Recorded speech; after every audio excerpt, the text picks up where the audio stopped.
David, back to cup action this week. Will you make changes? Is it a chance for some of the French players to impress? To be fair, I haven't made my head around so far. I think we have shown in the past that even if we make changes, we were competitive and were able to keep our performance level high. So this is the reason where it probably makes sense. We will see. I only know that to the injuries we already have, Colin Wagner is one addition. He got a calf injury yesterday in training and will be out for approximately 10 to 14 days. Anybody else looks good, looks fine. We have training now tonight before we fly to London, and then we will make our head around who will travel and who will be with us. Then tomorrow morning we have another training where we make the last decision. Steve Meunier, okay?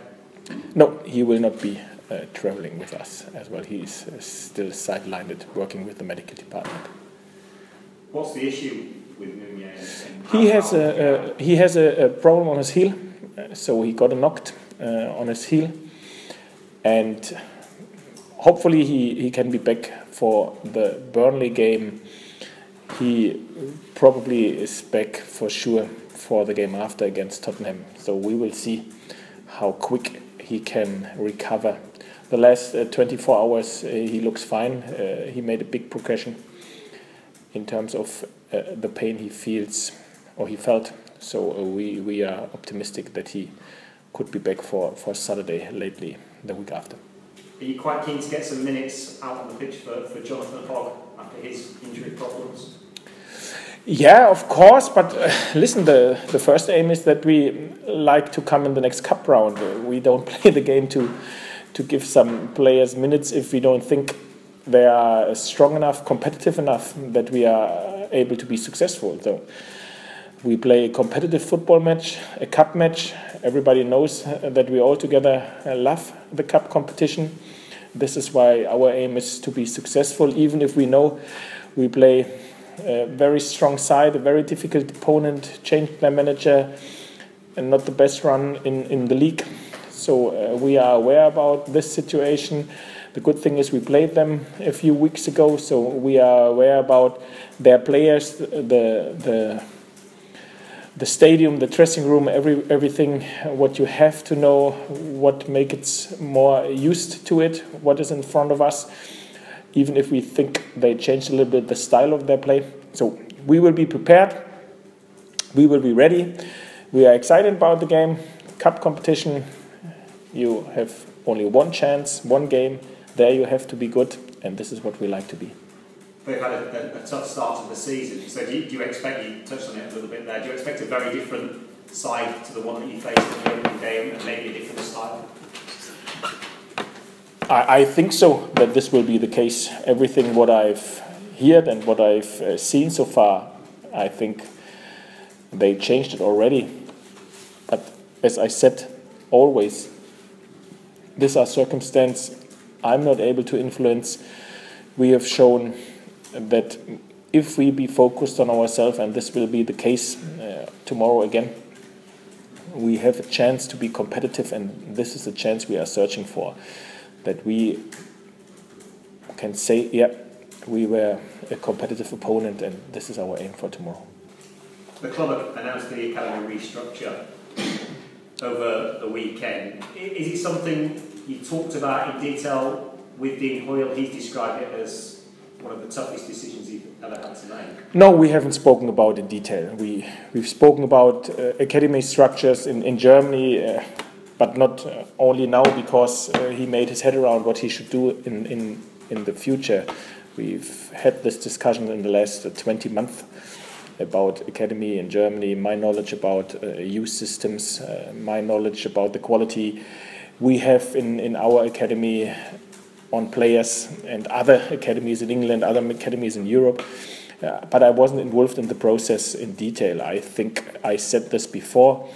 Everybody who knows Dean Hoyle good enough knows that he loves this football club and he likes to do everything in the favor of this football club. And if he makes the decision that it makes sense to go to Cut 4, then for sure he knows exactly what he's doing, and I have so much trust and believe in him that he does everything to support this football club, that this will be the right decision. Do the club have to make a decision when it comes to the academy that enables you to get as many players as possible through to the first team? Has that got to be the main aim? Yeah, but this is why you have an academy. So if you are a professional football club, you have an academy, and the aim of the academy is to produce players for your first team. This is every academy's aim over the whole world. This is why you as a professional football club have an academy. Okay, there's another aim, to create value. Maybe if you can develop players not for your first team, but you can create value. And then, of course, there's another theme.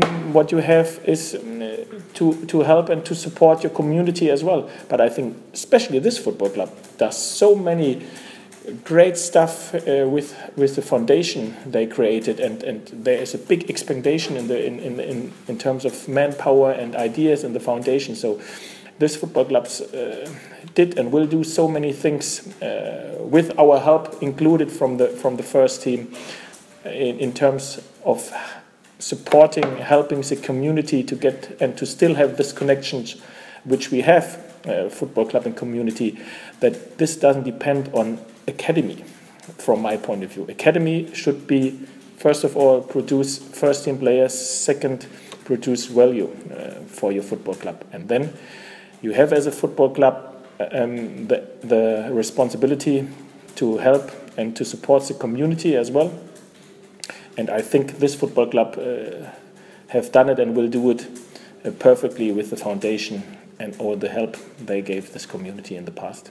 Is it a challenge for a club like Huddersfield when you're in an area with Liverpool, Manchester United, Manchester City so close, to find the best kids and to bring them through? For me, this isn't a challenge. Or it is a challenge, but it isn't a challenge which makes sense. You are only able to be a challenger if you really have a chance to be competitive. And this football club, with the circumstance we have and we had in the past, we are more than miles away from being competitive with all the big clubs here in this area. And then you have to make decisions, and Dean made his decision, and as I said, I know and I trust him that he will do everything what he's done so far and what he will do in the future in favor of this football club. So this is, for me, this is still impossible to be competitive and to work as a competitor against this unbelievably good academies which are here around. So we had in Dortmund a similar, on another level, problem when we became a Champions League club, not only a Bundesliga side, a Champions League club. Then we were asked to produce Champions League players, not only Bundesliga players. And then Dortmund made the decision, okay, we have to make a step if we like to be competitive. And then they invested millions and millions in euros in a new training facility, in a new apartments, so many money, so many manpower. Their scouting system started to get global. They brought Pulisic in from America, so something we've usually not done in the period before, because we were only searching for Bundesliga players and trying to produce Bundesliga players, and then you should produce Champions League players. And then Dortmund had to change their philosophy as well, totally on another level, like I said, and they decided to do it different.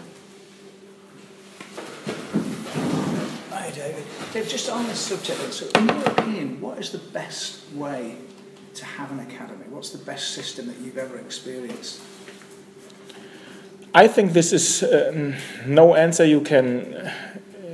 No question where you have one answer, because this always depends on the structure of your football club, on the structure of your first team, on the quality of your first team, on the relationship your first team have with the academy on the quality of the players, on the quality of the coaches.